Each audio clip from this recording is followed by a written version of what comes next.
जब जो भी आपका जेईई नीट का पेपर आता है उसमें क्या होता है कि आपको बहुत सारे क्वेश्चंस में इसकी जरूरत पड़ती है वेक्टर की। तो ये अलग से मैथ्स में भी एक अलग से चैप्टर है और फिजिक्स में भी एक अलग से चैप्टर है। ठीक है, क्या है वेक्टर? वेक्टर यानी कि सदिश। देखते हैं सबसे पहले क्या होता है। जैसे कि मैं एक एग्जाम्पल से आपको इसे समझा रही हूँ कि मैं बोल रही हूँ, अगर मैंने बोला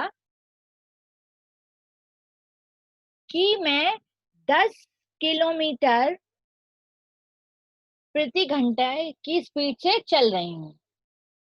ठीक है, तो ये क्या हो गया? ये दूरी हो गई, डिस्टेंस हो गया। ठीक है, स्पीड हो गई ना, डिस्टेंस हो गया, कुछ स्पीड होगी इसमें। क्या कहा मैंने कि मैं 10 किलोमीटर पर आवर की स्पीड से आगे जा रही हूँ।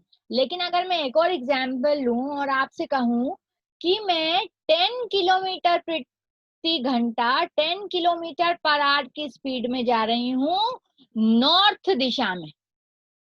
क्या लगा दिया? अब मैंने यहाँ पे डायरेक्शन लगा दिया। क्या लगा दिया? डायरेक्शन लगा दिया। मैंने बोला कि मैं नॉर्थ डायरेक्शन में जा रही हूँ 10 किलोमीटर पर आवर की। तो इसे हम क्या बोलेंगे? इसे हम वेलोसिटी बोलेंगे।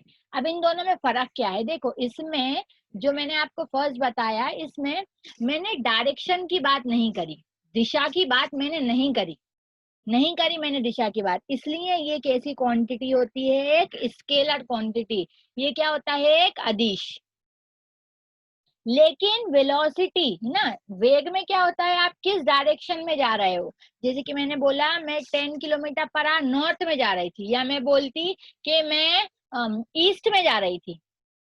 ठीक है, या फिर नॉर्थ और ईस्ट से मैं कितना कोण बना रही थी? 30 डिग्री का कोण बना रही थी, और मैं ऐसे जा रही थी आगे की तरफ। तो ये सब, ये तीनों जो पॉइंट है, ये किस पे डिपेंड कर रहे हैं? मेरे डायरेक्शन पे डिपेंड कर रहे हैं कि मैं किधर जा रही हूँ। तो इसे क्या बोलते हैं? इसे बोलते हैं एक वेक्टर क्वांटिटी। क्या बोलते हैं? एक वेक्टर क्वांटिटी यानी कि सदिश। ठीक है, इसे बोलते हैं वेक्टर क्वांटिटी। अब आया कि वेक्टर क्वांटिटी क्या होता है। ठीक है, समझ में आया? स्केलर, अदिश, स्केलर और वेलोसिटी, सदिश और अदिश में डिफरेंस। ठीक है, अब है कि अगर हम प्रॉपरली अब वेक्टर को डिफाइन करें, प्रॉपरली अगर वेक्टर को डिफाइन करें तो क्या होगा?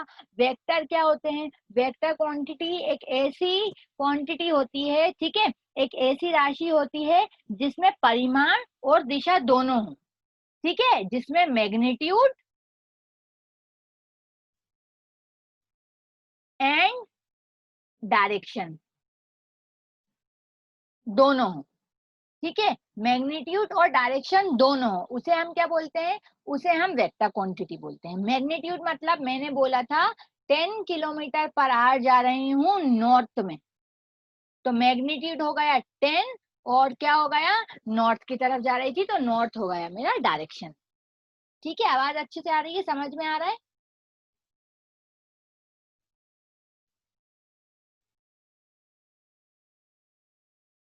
ना? तो ये हो गया हमारा वेक्टर क्वांटिटी। क्या हो गई वेक्टर क्वांटिटी? वेक्टर क्वांटिटी जिसमें मैग्नीट्यूड और डायरेक्शन दोनों हो, उसे बोलते हैं हम वेक्टर क्वांटिटी। ठीक है, वेक्टर क्वांटिटी क्या होती है? जिसमें मैग्नीट्यूड एंड डायरेक्शन दोनों हो। ठीक, अब इसको डिनोट कैसे करते हैं?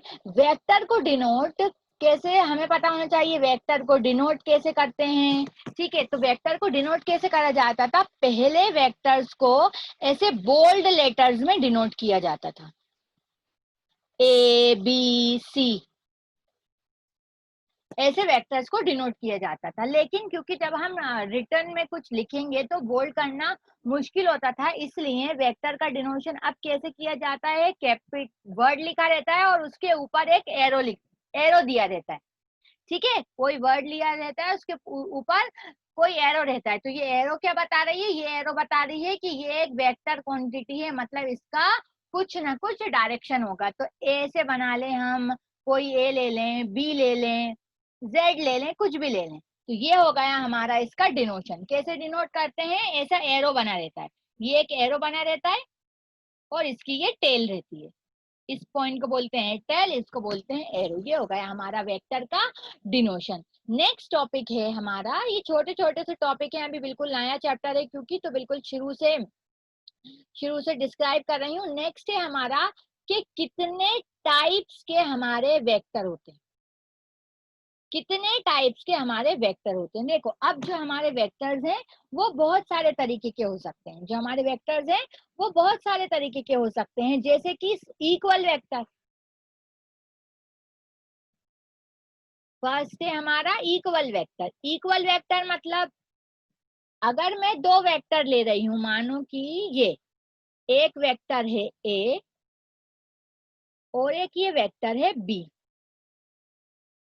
दोनों ही कैसे हैं, पैरेलल हैं। ठीक है, ए और बी क्या है, दोनों ही पैरेलल हैं। अगर मैं ये कहती हूं कि ए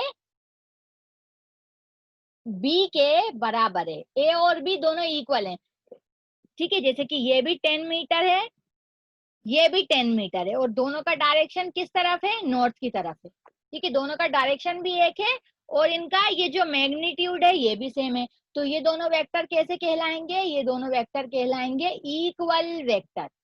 क्या कहलाएंगे, ये दोनों वेक्टर कहलाएंगे इक्वल वेक्टर, समान वेक्टर। अब इसी का उल्टा सोच लो, इसी का उल्टा कैसे सोच सकते हैं, इसी का उल्टा मैं बोल दूं अनइक्वल वेक्टर। ठीक है, या फिर मैं बोल दूं अपोजिट वेक्टर। ठीक है, अपोजिट वेक्टर, अपोजिट वेक्टर क्या होंगे, अपोजिट वेक्टर समझो, अपोजिट वेक्टर जैसे कि मानो कि मैं ऊपर नॉर्थ की तरफ जा रही थी, कितना, 10 मीटर। ठीक है, कोई और साउथ की तरफ जा रहा था, कितना, 10 मीटर। देखो इनका ये जो मैग्नीट्यूड है, इनका जो परिमाण है, दोनों का बराबर है 10, लेकिन दिशा अलग अलग है, एक नॉर्थ में है और एक साउथ में है। तो ऐसे वेक्टर्स को क्या बोलते हैं, ऐसे वेक्टर्स को बोलते हैं विपरीत वेक्टर, ऑपोजिट वेक्टर। ऐसे वेक्टर्स को क्या बोलते हैं, विपरीत वेक्टर। तो ये कितना हो जाएगा, a is equals to minus of b। इसको लिखने का तरीका क्या होता है, a is equals to minus of b। ये माइनस क्या बता रहा है, ये माइनस बता रहा है कि ये दोनों बराबर तो हैं। ये माइनस क्या बता रहा है, ये बता रहा है कि ये दोनों बराबर हैं, लेकिन डायरेक्शन कैसा है, डायरेक्शन अपोजिट है। ठीक है, ये क्या बता रहा है कि हमारा डायरेक्शन अपोजिट है, a is equals to minus B है।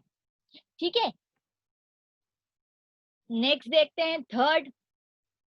थर्ड है मेरा नल वेक्टर। इसे कहीं कहीं नल वेक्टर बोलते हैं और कहीं जीरो वेक्टर भी बोलते हैं। अब इसका मतलब क्या है, नल वेक्टर और जीरो वेक्टर का, मान लीजिए कि मैंने ए से चलना शुरू किया, ठीक है, और मैं वापस बी पे आ गई। अगर मैंने ए से चलना शुरू किया, मैं बी तक गई और वापस जीरो पे आ गई, तो इस वक्त क्या होगा, इस वक्त देखें तो मेरा डिस्प्लेसमेंट कितना हुआ। ठीक है, डिस्प्लेसमेंट क्या हो गया मेरा, शून्य। विस्थापन क्या हो गया, डिस्प्लेसमेंट क्या हो गया, 0 हो गया। लेकिन अगर इसमें मैं एक बात बोलूं कि पहले मान लो ये मेरा ईस्ट डायरेक्शन था, ये मेरा वेस्ट डायरेक्शन था, भले ही मैं ए से जाके वापस ए पे आ गई, मेरा विस्थापन तो 0 है, लेकिन कुछ ना कुछ डायरेक्शन तो होगा ना। मैं किधर की तरफ आई हूँ वापस लौट के, वेस्ट की तरफ। इसका मतलब इसमें कुछ ना कुछ डायरेक्शन है। ठीक है, तो ऐसे वेक्टर्स को क्या बोलते हैं, ऐसे वेक्टर्स को बोलते हैं जीरो वेक्टर, शून्य वेक्टर या फिर नल वेक्टर। ठीक है, जैसे कि गाड़ी का अगर हम विस्थापन देख लें या फिर कोई वेलोसिटी, मान लो किसी दो चीजों की वेलोसिटी अगर बराबर है, ठीक है, दोनों चीजों की अगर किसी की वेलोसिटी बराबर है, तो ये भी देखो चेंज इन वेलोसिटी कितना हो जाएगा, 0। अगर ये दोनों बराबर हुए तो ये भी क्या हो जाएगा, ये भी जीरो वेक्टर हो जाएगा। समझ में आ रहा है, हाँ ठीक है। तो ये क्या, हाँ बोलिए। आज के केमिस्ट्री की क्लास लगी थी पहले? नहीं, अभी शायद सर के यहाँ लाइट नहीं थी, तो इस वजह से आज मैं पहले क्लास ले रही हूँ। ठीक है, अब देखते हैं, अगर केमिस्ट्री क्लास होगी तो केमिस्ट्री की नहीं होगी, अगर अभी कंफर्म नहीं है, हो भी सकती है क्लास और नहीं भी हो सकती। ठीक है, हाँ, तो हमारा ये नल वेक्टर क्या आ गया, जीरो वेक्टर हो गया। समझ में आ रहा है, समझ में आ रहा है। जैसे कि अभी मैंने एक एग्जाम्पल बताया था, अगर कोई व्यक्ति 10 मीटर ऊपर की तरफ जा रहा और 10 मीटर कोई एक और व्यक्ति नीचे की तरफ आ रहा, साउथ के डायरेक्शन में, तो अगर मैं बोलूं कि इन दोनों में चेंज क्या है। तो देखो ये भी 10 मीटर चला और ये भी 10 मीटर चला, कितना हो गया, ये 0 हो गया। तो जीरो। ऐसा वेक्टर क्या कहलाता है, ऐसा वेक्टर शून्य कहलाता है, जिसमें मैग्नीट्यूड 0 हो, जिसमें मैग्नीट्यूड यानी कि परिमाण, मैग्नीट्यूड परिमाण। मतलब हाँ, मैग्नीट्यूड मतलब कुछ नंबर, 0 1 2 3 कुछ भी एक नंबर, उसे बोलते हैं मैग्नीट्यूड या कि परिमाण, पर कुछ ना कुछ डायरेक्शन जरूर होगा उसका। ठीक है। हाँ, अब इसके बाद आता है सबसे इम्पोर्टेंट, इसके बाद आता है सबसे इम्पोर्टेंट, हर जगह आपको ये काम आएगा, यूनिट वेक्टर। नेक्स्ट हमारा क्या है, यूनिट वेक्टर। अब देखो यूनिट वेक्टर क्या होता है, अगर मैं एक ग्राफ बनाऊं, ठीक है, ये एक एक्सिस है, ये वाई एक्सिस है और ये जेड एक्सिस है, ये बहुत इंपॉर्टेंट है। ठीक है, देखो अगर मैं बोलूं कि मैं यहाँ पे कुछ एक्स वाई एक्सिस और जेड एक्सिस पे कुछ ना कुछ कोई दूरी चल रहा है, कुछ ना कुछ विस्थापन हो रहा है, ठीक है, यहाँ पे 2 मीटर हो रहा है, यहाँ पे भी 2 मीटर हो रहा है, यहाँ पे भी 2 मीटर हो रहा है, तो सब जगह क्या क्या आ गया, 2 आ गया। अब मैं बता नहीं पा रही कि वो एक्स एक्सिस पे है कि वाई एक्सिस पे है कि जेड एक्सिस पे है, ठीक है, सब जगह ही, क्योंकि दूरी कितनी हो गई, 2 हो गई, तो मैं अब डिफरेंस नहीं कर पा रही कि कोई सी चीज एक्स एक्सिस पे चल रही है कि वाई पे चल रही है कि जेड पे चल रही है, इसलिए किसका कॉन्सेप्ट देते हैं, यूनिट वेक्टर का। यूनिट वेक्टर क्या है, एक यूनिट यानी कि एकांक वेक्टर, ठीक है, एकांक इकाई। वेक्टर, हाँ, एकांक वेक्टर या यूनिट वेक्टर क्या होता है, एक ऐसा वेक्टर है जो क्या बता दे, किसी भी एक्सिस पे डायरेक्शन बता दे, ठीक है, क्या जिसका डायरेक्शन सेम हो उसके मैग्नीट्यूड की तरह, उसे क्या बोलते हैं, यूनिट वेक्टर बोलते हैं। जैसे कि मानो ये 2 है, तो मैंने यहाँ पे एक यूनिट वेक्टर लगा दिया आई कैप, इसे क्या बोलते हैं, ये आई कैप, ठीक है, यहाँ पे एक यूनिट वेक्टर दे दिया मैंने, क्या, जे कैप, यहाँ जेड एक्सिस पे एक यूनिट वेक्टर दे दिया के कैप। देखो अब ये 2i से मुझे क्या समझ में आ रहा है, अब कहीं पे भी अगर आई लिखा है, ठीक है, कहीं पे भी आई लिखा है, तो मुझे ये समझ में आ जाएगा किस अक्ष की, किस एक्सिस की बात हो रही है, एक्स एक्सिस की बात हो रही होगी, ठीक है। जैसे कि अगर ये लिखा 2j, ठीक है, तो 2j पे आपको क्या समझ में आएगा कि 2 मीटर चला, जे से आप क्या समझेंगे, वाई। जे से आप समझेंगे वाई कि एक्सिस। वाई एक्सिस पे विस्थापन हुआ, ठीक है। जैसे कि जेड लिखा, जेड है 2 के, तो के से आप क्या समझेंगे कि किस पे विस्थापन हो रहा है, जेड एक्सिस पे विस्थापन हो रहा है, जेड एक्सिस पे कुछ ना कुछ डिस्प्लेसमेंट हो रहा है, ठीक है। अब अगर मानो फॉर एग्जाम्पल अगर आपको कुछ इक्वेशन दी है, आपको इक्वेशन दी है 3i plus 2j plus 3k, ये कुछ आपको इक्वेशन दी है, ठीक है, ये मानो आपको दिया है p इज इक्वल्स टू, ये कुछ p दिया है आपको कितना, 3i plus 2j plus 3k, आपसे बोला इसका यूनिट वेक्टर निकालो, ठीक है, इसका यूनिट वेक्टर निकालो, तो कैसे निकालेंगे, इसके लिए फॉर्मूला क्या रहता है, अगर कुछ ऐसा वेक्टर दिया है, इसके लिए हमारा फॉर्मूला रहता है, तो जो हमारा यूनिट वेक्टर p है वो कितना होता है, p upon mod of p, ये हमारे यूनिट वेक्टर का फॉर्मूला है, ठीक है। अब इसे कैसे निकालेंगे, देखो हमें ये फॉर्मूले में रखना है, तो p कितना हो जाएगा, p हमारा हो जाएगा 3i plus 2j plus 3k upon mod of p। देखो इसका मॉड कैसे निकालेंगे, मॉड निकालने का तरीका देखिए, मॉड निकालने का तरीका क्या होता है, मॉड निकालने का तरीका होता है अंडर रूट देखो ये क्या है 3, तो लिखेंगे 3 का स्क्वायर, प्लस ये कितना है 2, तो लिखेंगे 2 का स्क्वायर, फिर प्लस 3, तो फिर 3 का स्क्वायर, तो हमारा रूट, ये जो p है मॉड ऑफ p कितना आ जाएगा, 9 प्लस 4 प्लस 9 कितना हो जाएगा, ये 9 9 18 और 18 और 4 22, इसका मतलब हमारा ये हो जाएगा √22। समझ में आया, कोई डाउट है,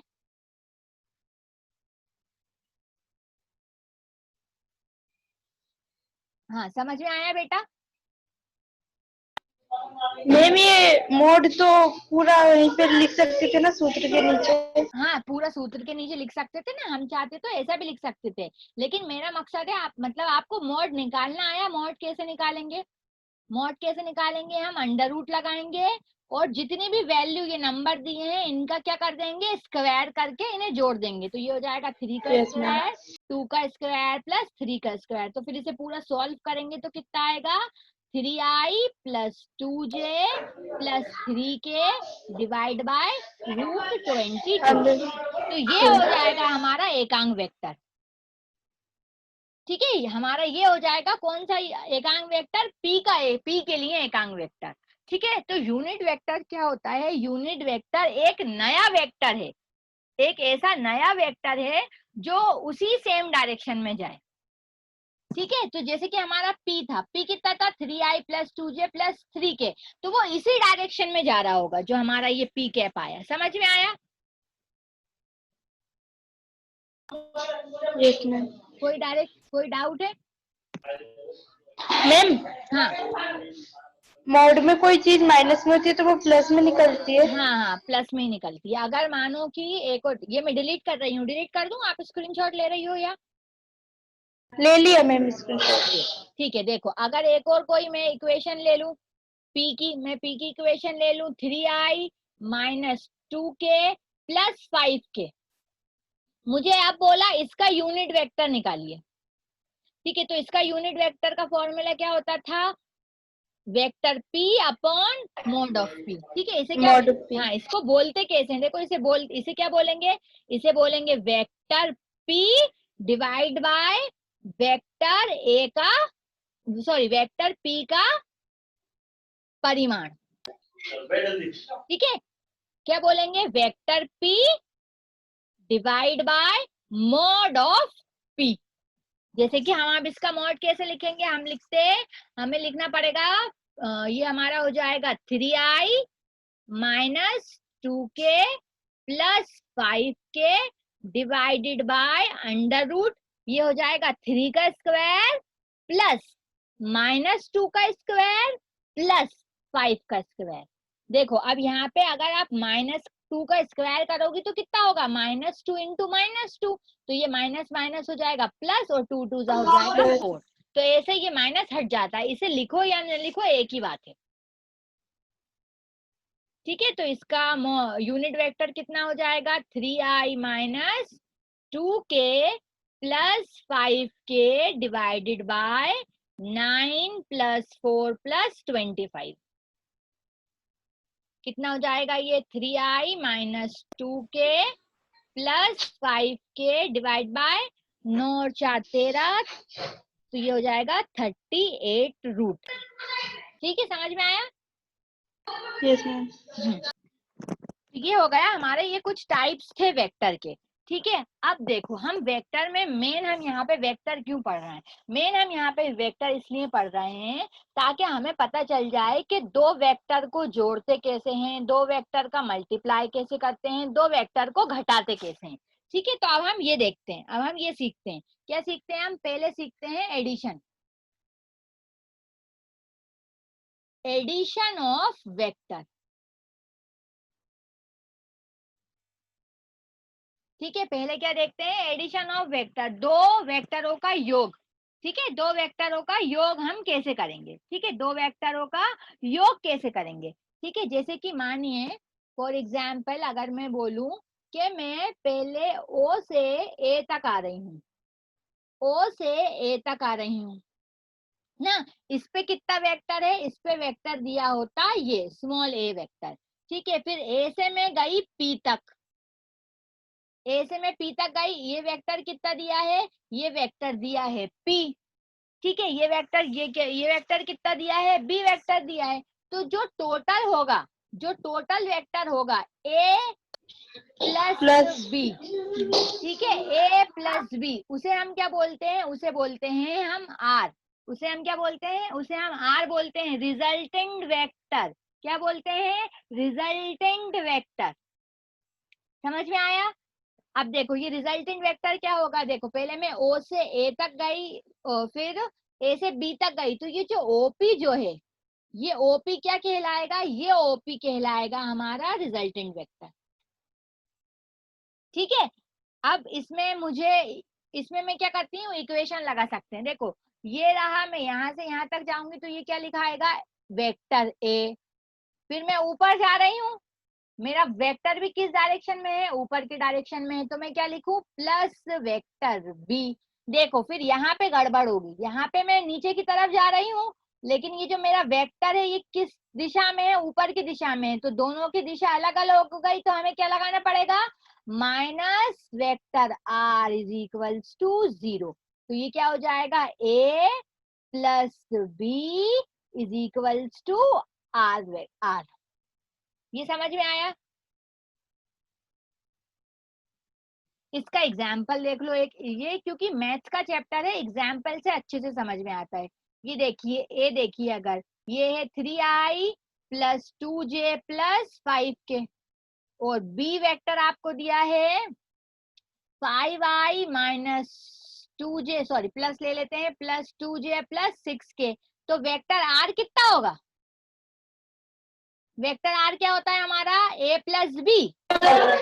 ठीक है, ए प्लस बी करेंगे तो क्या आ जाएगा, ये ए प्लस बी हमारा आ जाएगा 3i plus 2j plus 5k plus, फिर ये बी लिखेंगे, बी कितना है 5i plus 2j plus 6k। अब हमें क्या करना पड़ेगा, ये जो आई आई वाले हैं इन्हें जोड़ो, ये आई रहा ये आई रहा, तो 3 प्लस 5 कितना हो जाएगा 8i। फिर क्या है, फिर जो वाई वाई वाले हैं उन्हें जोड़ो, तो ये जे रहा, ये जे और ये जे, 4j तो 4j। फिर ये कितना हो जाएगा, ये 5 प्लस 6 11k 11k। तो ये दो वेक्टर्स को हमने जोड़ दिया। कब जोड़ा ये याद रखो, ये वाला फॉर्मूला कब लगेगा ये हमें याद रखना है। ये वाला फॉर्मूला कब लगा हमारा, जब हम ए से चल रहे थे, पहले मैं ओ से ए तक आई, फिर ए से बी तक आई। ठीक है, और फिर ये क्या बन गया, एक ट्राइंगल बन गया, इसलिए इसे क्या बोलते हैं, इसको बोलते हैं वेक्टरों की त्रिभुज विधि। ठीक है, क्या बोलते हैं इसे, वेक्टरों की त्रिभुज विधि, ट्राइंगल मेथड ऑफ वेक्टर्स। अगर आप कुछ ऐसे चल रहे हो कि कुछ ट्राइंगल बन गया, तो सीधे आपको क्या करना है, वेक्टर ए लो और वेक्टर बी लो और उन दोनों को क्या कर दो, जोड़ दो, तो आपको फाइनल आर पता चल जाएगा। समझ में आया, कोई डाउट है, ये डिलीट कर दूं, यस मैम। ठीक है। अब देखिए सेकंड क्या है, हमारा जो सेकंड है ये इम्पोर्टेंट है, हम अभी बीच बीच में जब हमने क्वेश्चंस करे थे तो ये हम यूज भी कर चुके हैं। जब बीच बीच में हमने क्वेश्चन करे थे तो ये वाला जो मेथड है हम यूज भी कर चुके थे। क्या बोल रहे हैं, अब मैंने क्या करा, डायरेक्शन बदल दिया। मैं मानो ओ से ए तक गई, इस पे वेक्टर मेरा था ए वेक्टर, ठीक है, और फिर मैं कहाँ गई, इस ओ से बी पे गई, और मेरा वेक्टर कितना था, बी वेक्टर। अब रिजल्टेंट वेक्टर कितना होगा, ठीक है, अब जो हमारा रिजल्टेंट वेक्टर है कहाँ बनेगा, कहीं यहाँ ऐसे बीच में बनेगा। ये जो हमारा रिजल्टेंट वेक्टर है कुछ यहाँ बनेगा। समझ में आ रहा है, देखो यहाँ पे क्या करा है, डायरेक्शन बदल दिया है। पहले क्या हो रहा था, इससे पहले वाले में पहले हम ऐसे जा रहे थे फिर ऐसे जा रहे थे, अब क्या कह रहे हैं, पहले हम ऐसे सीधे गए, फिर यहाँ से इसी पॉइंट पे ऊपर की तरफ गए, इस पे ए वेक्टर है इस पे बी वेक्टर है, तो इसका जो रिजल्टेंट वेक्टर होगा, इसका रिजल्टेंट वेक्टर कितना होगा, A square plus B square plus 2ab cos theta. ठीक है, 2ab cos theta under root. अब ये a और b क्या है, ये a b तो पता ही है, ये वेक्टर a है ये वेक्टर b है, और ये थीटा क्या है, a और b के बीच में जो कोण है, a और b के बीच के कोण को हम क्या बोल रहे हैं, थीटा बोल रहे हैं। थीटा। ठीक है, ये समझ में आया। देखो इसका डेरिवेशन भी है, लेकिन हमें डेरिवेशन की अभी जरूरत नहीं है। ठीक है, आप लोग ये सिर्फ आपके बोर्ड एग्जाम में आता है। अगर आप जेई नीट की बात करेंगे तो डेरिवेशन का कुछ काम नहीं है, इसलिए इसका डेरिवेशन मैं स्किप नहीं करा रही हूँ। अगर आप लोगों को आगे कंफ्यूजन लगेगी, समझ में नहीं आएगा, तो फिर इसका डेरिवेशन भी करवा दिया जाएगा। ठीक है, देखो मैम 1 मिनट थोड़ा सा नोट करना है इसी को। हाँ हाँ नोट कर लो, मैं इसका आगे क्वेश्चन लिख रही हूँ। ठीक है, अब हमें पता चला कि अगर दो वेक्टर कुछ ना कुछ कोण बनाते हैं तो हम उसे ऐसे प्लस करते हैं। कैसे प्लस करते हैं? √a² + b² + 2ab cos theta. इसका मैं एक क्वेश्चन ले लूं। इसका क्वेश्चन क्या ले लें हम कि मैंने अपनी मर्जी से ले लिया कि दो बल लग रहे हैं। अगर 2 forces of 5 Newton and 12 Newton are perpendicular to each other. Find the resultant. हाँ, इसको समझे। देखो क्या कह रहे हैं, दो बल कितने के? 5 न्यूटन का और 12 न्यूटन का। कैसे हैं? एक दूसरे पे परपेंडिकुलर। परपेंडिकुलर मतलब लंबवत। ये ले लूं मैं, ये कितना है? ये एक बल लग रहा है 5 न्यूटन का, और एक बल लग रहा है ऊपर की तरफ। ये एंगल कितना बना? 90 डिग्री। कितने का लग रहा है ये? 12 न्यूटन का। तो हमें बताना है रिजल्टेंट कितना होगा। तो हमने पढ़ा कि दो वेक्टर अगर अभी कुछ ना कुछ एंगल बना रहे हो, देखो इसमें भी हो रहा था ऐसा। इसमें क्या एंगल बन रहा था? थीटा एंगल बन रहा था। ये थीटा एंगल बना रहे थे ना दो वेक्टर हमारे। ये एक ए वेक्टर था, ये बी वेक्टर था। कितना एंगल बना रहे थे? थीटा। तो यहाँ पे अपन को थीटा कितना दिया है? 90 डिग्री। तो रिजल्टेंट कितना हो जाएगा मेरा? a²। ए कितना दिया है? 5। तो 5 का स्क्वायर प्लस 12। बी था, तो 12 का स्क्वायर प्लस 2 × 5 × 12 cos 90। समझ में आ रहा है? तो ये कितना हो जाएगा? ये हो जाएगा 5 5 = 25 प्लस 144 प्लस 5 2 = 10। 5 2 = 10 हो जाएगा, और 10 12 कितना हो गया? 10 12 120। पर cos 90 कितना होता है? cos 90 हमारा 0 होता है, तो ये पूरा 0 हो जाएगा। तो r आ जाएगा 25 प्लस 144 √। तो ये हो गया हमारा 4 9 6 और 1 169 किसका रूट होता है? 13 का। तो हमारा r कितना आ गया? r हमारा आ गया 13। समझ में आया? कोई डाउट है? कोई डाउट है? No ma'am. देखो अगर दो वेक्टर अगर कोई एंगल बना रहे हैं तो उन्हें कैसे जोड़ेंगे? उन्हें ऐसे जोड़ेंगे, √a² + b² + 2ab cos theta. याद क्या रखना है? ये बहुत इंपॉर्टेंट है। थीटा क्या है? बताओ थीटा क्या है? ए और बी के बीच का कोण है। ठीक है, ए और बी के बीच का कोण है। ठीक है, अच्छा अब देखो एक और क्वेश्चन लिखो। ये डिलीट कर रही हूँ, ठीक है।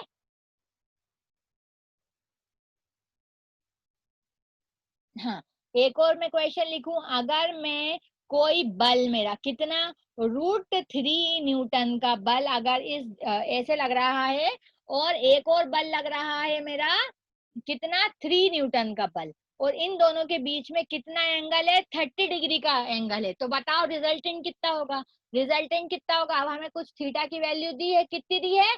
30 डिग्री। तो मेरा रिजल्टेंट क्या होता था? √a² + b² + 2ab cos theta. तो ये r की वैल्यू कितनी हो जाएगी? √3 का स्क्वायर प्लस 3 का square plus 2 × √3 3 plus into 3 × 3 cos 30। 30। ठीक है, तो r ये हो जाएगा मेरा, देखो रूट से स्क्वायर कैंसिल हो जाता है, तो ये बचेगा 3 आया square cancel 3 plus 9 plus plus 9 2 3 जा 6 रूट 3, और cos 30 कितना होता है हमारा, cos 3 30 कितना एक होता है, बचे √3/2। हाँ हाँ ठीक है, तो 2 एकम 2, 2 3 6, और √3 इंटू √3 कितना हो जाएगा, 3 हाँ, तो √3 इंटू 3 हो जाएगा, और ये 3 और ये 3, 3 3 जा 9, तो मेरा 9 r कितना आ गया, मेरा r आ गया √21। ठीक है, समझ में आया इतना। Yes ma'am. हाँ, अब देखो ये क्या हो गया, ये हो गया मेरा रिजल्टेंट के जो मेरा नंबर, देखो मैंने अभी क्या बताया था, अगर मैं कोई वेक्टर क्वांटिटी ले रही हूँ, वेक्टर क्वांटिटी ले रहे हैं तो क्या होता था, मैंने जो आपको एग्जांपल बताया था 10 किलोमीटर पर आवर में कहाँ गई, नॉर्थ में गई, तो ये नॉर्थ मेरा क्या होता था, डायरेक्शन यानी कि दिशा होती थी, और ये मेरा परिमाण होता था, मैग्नीट्यूड होता था। ठीक है, अभी ये जो आपने ये फॉर्मूला लगाया, इससे आपने अभी क्या निकाला है, सिर्फ मैग्नीट्यूड निकाला है, लेकिन हमें अभी भी डायरेक्शन नहीं पता कि डायरेक्शन क्या है। तो डायरेक्शन के लिए फॉर्मूला क्या होता है, डायरेक्शन क्या होगा आपका, अगर ये आपका कोई वेक्टर ए है और आपका ये वेक्टर बी था, ठीक है, और इन दोनों के बीच का एंगल कितना था, थीटा, और आपका ये कोई रिजल्टेंट आया, ये रिजल्टेंट इस केस में अभी अपन का कितना आया है, √2, तो इस रिजल्टेंट के बीच में, इस मैम रूट रिजल्टेंट, 21 है। हाँ सॉरी √21, ठीक है, तो ये जो रिजल्टेंट हमारा आया, इस रिजल्टेंट और ये जो हमारा ए वेक्टर है, इन दोनों के बीच के कोण को क्या बोलते हैं, अल्फा, और ये अल्फा क्या बताएगा हमें, डायरेक्शन बताएगा। ठीक है, समझ में आ रहा है थोड़ा सा। ये अल्फा समझ नहीं आया। हाँ देखो, देखो अगर मैं बोल रही हूँ कि आप मानो आप ये बल 12 न्यूटन का लग रहा था, ठीक है, ये बल कितना लग रहा था, इससे पहले वाले एग्जाम्पल में ये बल 5 न्यूटन का लग रहा था, तो हमारा टोटल कितना आया था, 13 आया था,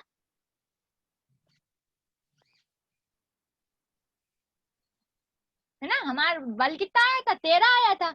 तो देखो अब वो 13 कहाँ होगा, अगर ये मैं 5 ले रही हूँ, ये मैं 12 ले रही हूँ, तो 13 यहीं कहीं होगा, 13 ऐसा, है ना, ये 13 होगा, तो ये 13 आपका देखो किसी दूसरी दिशा में चला गया है ना इधर, तो आप कैसे बता पाओगे 13 न्यूटन का फोर्स किस डायरेक्शन में लग रहा है, किस तरफ लग रहा है, तो उसको लगाने के लिए हम ये कोण बताते हैं। ये कोण क्या होता है, ये 5 न्यूटन के बल और 13 न्यूटन के बल के जितना कोण बनेगा उसे बोल रहे थे अल्फा। समझ में आया थोड़ा।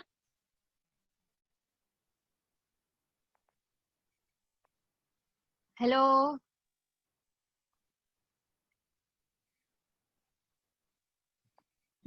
एक बार समझो, अगर समझ में नहीं आया तो देखो, अगर मैं ये कोई वेक्टर ए ले रही हूँ, ये मैं वेक्टर बी ले रही हूँ, ठीक है, हमें इसका फाइनल वेक्टर जो मिलेगा कुछ इस डायरेक्शन में मिलेगा, ये हमारा फाइनल वेक्टर है, ये आर क्या है, ये आर मेरा फाइनल वेक्टर है, ठीक है, तो अल्फा क्या होता है हमारा, अल्फा होता है आर और ए के बीच का कोण, ये जो हमारा वेक्टर ए और आर था, इसके बीच के एंगल को क्या बोलेंगे हम, वेक्टर अल्फा अल्फा बोलेंगे। अल्फा ठीक है, अब ये जब ये और और ये ए और बी के पूरा मतलब ए और बी थीटा रहेगा इसके बीच का कोण, हाँ, और ए और बी के और आर और एक हाँ, हाँ ए इसका और बी, अल्फा रहेगा। हाँ, इसको अल्फा रहेगा, यस इसको मैम हम समझ बोलेंगे में आया। अल्फा। ठीक है, अब ये जो हमारा अल्फा होता है इसका भी फॉर्मूला होता है, टेन अल्फा कितना होता है, टेन अल्फा हमारा होता है बी साइन थीटा अपॉन ए प्लस बी कॉस थीटा। ठीक है, इन सब के डेरिवेशन है, लेकिन डेरिवेशन पार्ट जो है वो मैं स्किप कर रही हूँ, क्योंकि देखो आपको सिर्फ फॉर्मूला पता होना चाहिए। ठीक है, इसके जो डेरिवेशन है वो इतने यूजफुल नहीं है, कहीं पे भी ज्यादा काम में नहीं आते, आपको आगे जाके ये सिर्फ न्यूमेरिकल में काम आएगा, इसलिए सिर्फ इतना बताया जा रहा है। ठीक है, अगर आपको कहीं जब आप लोग प्रैक्टिस करो और आप लोगों को दिक्कत हो तो आप हमें बता सकते हो, हम इसका डेरिवेशन भी करवा देंगे। ठीक है, तो इसका स्क्रीनशॉट ले लेना। टेन अल्फा कितना आया मेरा, बी साइन थीटा अपॉन ए प्लस बी कॉस थीटा। ठीक है, देखो अगर मैंने अल्फा किधर लिया, यहाँ लिया, तो यहाँ पे क्या आएगा, ऊपर बी साइन थीटा आ जाएगा। ठीक है, अब मान लो अगर ये मेरा ए होता, वेक्टर ए, ये मेरा वेक्टर बी होता, ये मेरा अगर आर है, मैं इसको अल्फा मान लेती और ये पूरा थीटा है।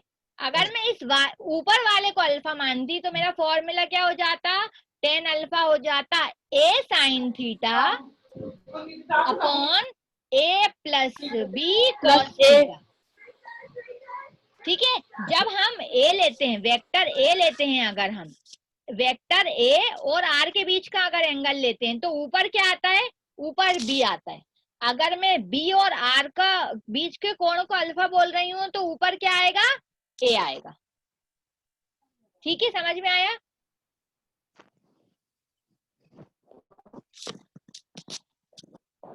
समझ में आया? Yes ma'am. ओके, अब देखो इसको समझने के लिए सुनिए, इसको समझने के लिए अभी हमने जो क्वेश्चन करा था उससे आपको क्लियर हो जाएगा। देखो क्या हो रहा था, दो फोर्स लग रहे थे, दो बल लग रहे थे, एक √3 न्यूटन का लग रहा था और एक लग रहा था 3 न्यूटन का। दोनों के बीच में कोण कितना बन रहा था हमारा, 30 डिग्री का बन रहा था। जब हमने आर निकाला तो हमारा आर कितना आ गया, √21। ठीक है ना, हमारा आर कितना आ गया था, √21। अब मैं बोलूं अल्फा निकालो, तो अल्फा अगर हम अल्फा निकालेंगे तो यहाँ कितना हो जाएगा, बी साइन थीटा अपॉन ए प्लस बी कॉस थीटा। ठीक है, ए प्लस बी कॉस थीटा हो जाएगा। इसको सॉल्व करो, इसको सॉल्व करो। बी कितना दिया है हमें, बी दिया है ये √3। ठीक है, साइन 30 डिवाइडेड बाय ए कितना दिया है, ए दिया है 3 प्लस √3 cos 30, है ना। ठीक है, इसे सॉल्व करें तो √3 साइन 30 कितना हो जाएगा, साइन 60 हो जाएगा 1/2, 3 प्लस √3 cos 30। cos 30 कितना हो जाएगा, cos 30 हो जाएगा √3/2। तो ये कितना आ गया मेरा, √3/2 अपॉन √3 से √3 कैंसिल हो जाएगा तो ये बचेगा 3 प्लस 3/2। एलसीएम